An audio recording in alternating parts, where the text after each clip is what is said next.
Meron tayong tatlong client for today's video, but before that, magbubukas muna tayo nitong parcel ko and eto yung mga laman niya. So medyo matagal-tagal tayong hindi nakapag-upload ng vlog kasi sobrang busy talaga ng person. And etong 3 client na i-upload ko today ay last week ko pa ata ginawa yung mga nails nila and meron pa mga kasunod. Tapos nakapagpalit na din ako ng nail design ko. Kasi tingnan nyo naman, mahaba na talaga yung nail growth natin. Pero sobrang tibay pa niya, kaya ni-refill ko na lang and i-upload ko din soon, abangan. So eto na nga ang first client natin and after matapos eto na agad ang final look ng kuko niya.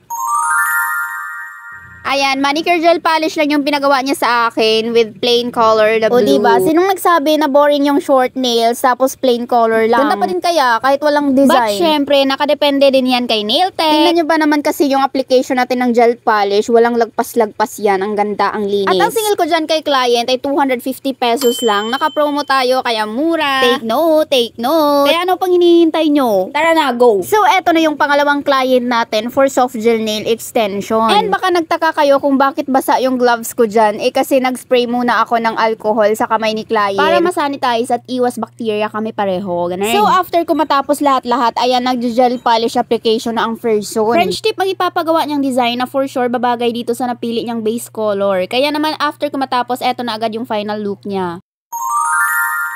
So, hindi ko lang na video, pinapili ko pala si client kung paano yung French tip, yung shape, kung anong gusto niya, and ganyan yung napili niya. Sobrang nagustuhan niya naman. Ang linis at ang ganda lang tingnan kasing ganda ng client natin. Huy! So, ang singil ko dyan sa kanya ay 449 pesos lang. And eto na agad yung third client natin, ang panghuli. Ayan, meron siyang existing na gel polish. Di ko yan gawa. So, ang gagawin namin is magre-remove muna ako nitong gel polish niya. Tapos, magpapa-gel polish ulit ang person. No need na naman kasi lagyan ng extension yung kuko niya. Kasi tingnan nyo naman, mahaba na. So, after ko matanggal lahat ng gel polish niya, nag-proceed na ako sa nail prepping. And eto na yung itsura ng kuko niya. O, diba? Ang linis. And nagbigay si client ng specific design. Kaya naman, after ko matapos lahat-lahat, eto na agad yung kanyang final result.